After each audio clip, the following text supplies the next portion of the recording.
Hello students. Hello students. Welcome to Ashoka IAS Academy.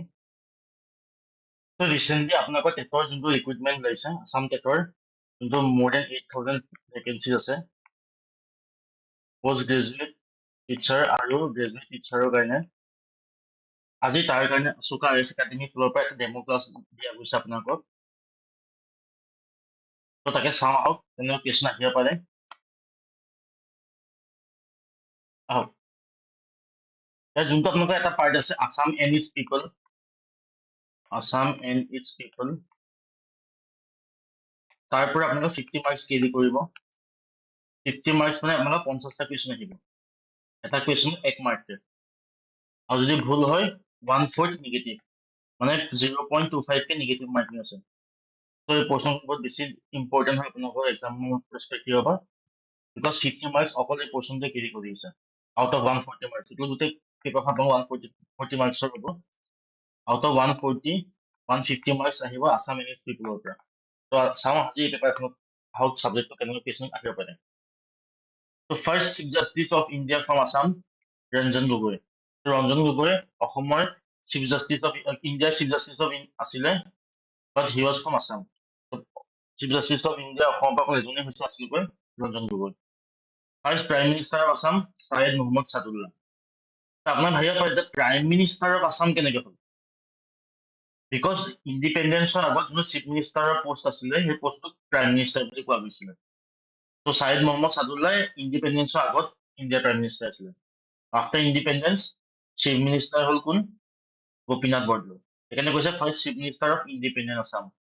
Gopinath Bordoloi was the first chief minister of independent Assam. অলপ অসমীয়াখিনি চাব অলপ typing mistake হৈ আছে, ঠিক আছে। First women chief minister of Assam Anuradha Taimur. First Assamese president Fakhruddin Ali Ahmed. So Fakhruddin Ali Ahmed was the president of India, তেওঁ অসমৰ পৰা আছিলে। তো সেইকাৰণে first Assamese president Fakhruddin Ali Ahmed. First governor of Assam Syed Akbar Hydari. First speaker of Assam legislative assembly, Assam বিধানসভাৰ প্ৰথম স্পীকাৰ কোন আছিলে? Babu Basanta Kumar Das. First Assamese ICS, ICS মানে Indian civil service, Indian civil service Anandaram Barua. তো আনন্দৰাম বৰুৱা প্ৰথম গ্ৰেজুৱেটো আছিলে, প্ৰথম গ্ৰেজুৱেট আনন্দৰাম বৰুৱা আছিলে। অসমৰ পৰা প্ৰথম গ্ৰেজুৱেট তেওঁ আছিলে আৰু first Assamese Indian civil service exam clear কৰা তেওঁ ফাৰ্ষ্ট আছিলে আৰু অল অভাৰ ইণ্ডিয়া ফিফ্থ আছিলে। 5 নম্বৰ আছিলে তেওঁ Indian civil service exam clear কৰা আৰু অসমৰ পৰা প্ৰথম আছিলে Indian civil service exam clear কৰিছে আনন্দৰাম বৰুৱা আৰু তেওঁ ফাৰ্ষ্ট গ্ৰেজুৱেটো আছিলে। তেওঁ লয়াৰ আছিল, বেৰিষ্টাৰ বুলি কয়, ঠিক আছে, তেওঁ উকিল আছিলে। এতিয়া অলপ কোৰ্চটোৰ বিষয়ে চাওঁ। আছুকা IAS একাডেমি যোনটো টেটৰ এটা কোৰ্চ এটা আনিছে, এইটো বৰ্তমান ফিজটো 15,000 হয়, কিন্তু এটা ডিছকাউণ্টত আপোনালোকক 10,000 দিয়া হৈছে। তো ইয়াৰ ফাৰ্ষ্ট বেচ ষ্টাৰ্ট হ'ব আপোনালোকৰ 15 নৱেম্বৰৰ পৰা এণ্ড ছেকেণ্ড বেচ ষ্টাৰ্ট হ'ব ফ্ৰম 20 নৱেম্বৰ।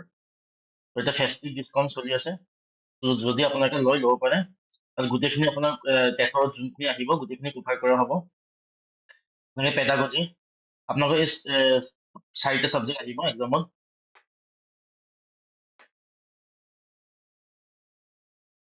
এটা হ'ল পেডাগজি, এটা হ'ল আছাম ইংলিছ পিপল, এটা হ'ল জেনেৰেল ইংলিছ আৰু এটা হ'ল general studies and current affairs.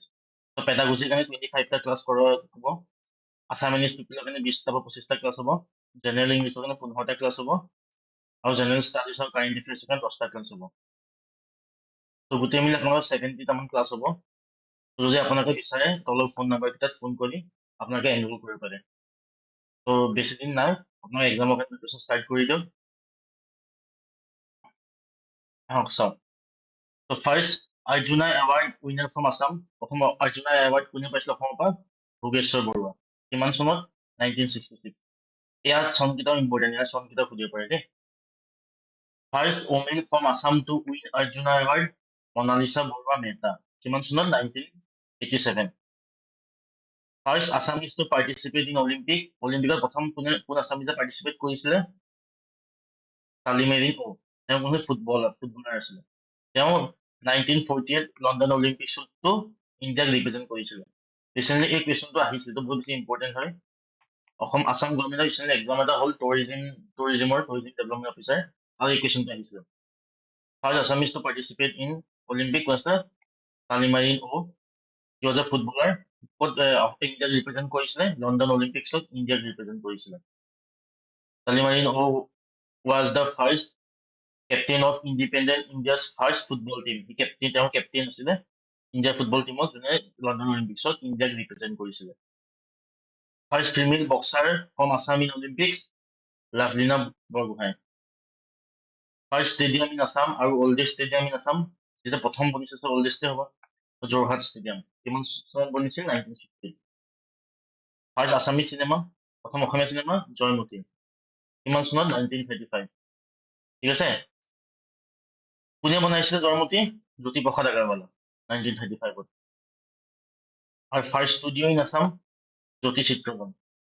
কিমান চনত আহিছিলে 1934 চাওক যেতিয়া চিনেমা 1935 বনিছে চিনেমা 1935 বনিছে চিনেমাখন বনিব কিন্তু ষ্টুডিঅ' লাগিব এডিটিং হ'ব যদি 1935 জয়মতী চিনেমাখন বনিছে চ' অবভিয়াছলি ষ্টুডিঅ' তাৰ আগতে চেটেল কৰিব লাগিব তেনেকৈ মনত ৰাখিব জয়মতী 1935 চ' এবছৰ আগত 1934 জ্যোতি চিত্ৰবনখন ষ্টুডিঅ'খন ফাৰ্ষ্ট ষ্টুডিঅ' আছাম স্থাপিত কৰিছিলে কোনে কৰিছিলে জ্যোতিপ্ৰসাদ আগৰৱালাই কৰিছিলে ফাৰ্ষ্ট আছামিজ এক্ট্ৰেছ যোনে জয়মতী চিনেমাখনত এক্টিং কৰিছিলে আইজু হেনৰিক আইজু হেনৰিক প্ৰথম অসমীয়া অভিনেত্ৰী আছিলে যোনে জয়মতী চিনেমাখনত অভিনেত্ৰী কৰিছিলে first Assamese partially colour film মানে ফুল্লি কালাৰ নাছিলে পাৰ্চিয়েলি কালাৰ আছিলে মানে আধা কালাৰ আধা black and white Shakuntala 1961 first Assamese fully colour film ভাইটি 1972 এইকেইটা অলপ ইম্পৰ্টেণ্ট হয় চাব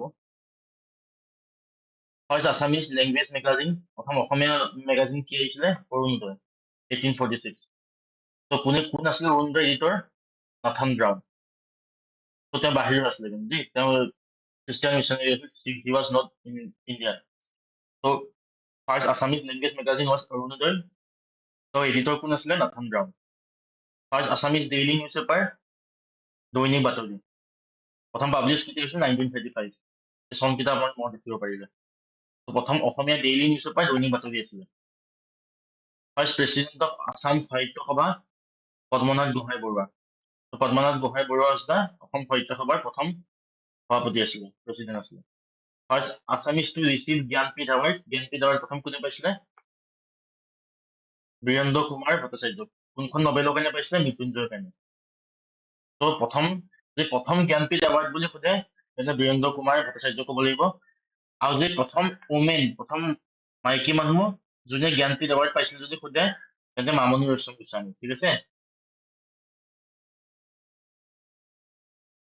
মামণি ৰয়ছম গোস্বামী তেওঁ প্ৰথম মহিলা আছিল যোনে জ্ঞানপীঠ এৱাৰ্ড পাইছিল আৰু প্ৰথম জ্ঞানপীঠ এৱাৰ্ড বুলি সোধে তেন্তে বীৰেন্দ্ৰ কুমাৰ ভট্টাচাৰ্য কোনখন নবেলৰ কাৰণে সুধিব পাৰে সুধিছে আগতে বহুতবাৰ মৃত্যুঞ্জয় 1979 আহিছিলে চ' মৃত্যুঞ্জয়ৰ কাৰণে তেওঁ প্ৰথম জ্ঞানপীঠ এৱাৰ্ড পাইছিলে প্ৰথম মহিলা যদি সোধে জ্ঞানপীঠ এৱাৰ্ড পাইছিলে Mamoni Raisom Goswami thank you students ত' আশা কৰিছো আপোনালোকে ভাল পালে বুজি পাইছে গোটেইখিনি ত' ইয়াৰ আৰু এটা পাৰ্ট আহিব ত' বাকীখিনি আমি নেক্সট পাৰ্টত ডিছকাছ কৰিম আৰু যদি আপোনালোকে বিচাৰে আমাৰ কোৰ্চটো ল'ব পাৰে টেটৰ কাৰণে ৰিচেণ্টলি ওলাইছে ত' থেংক ইউ ষ্টুডেণ্টছ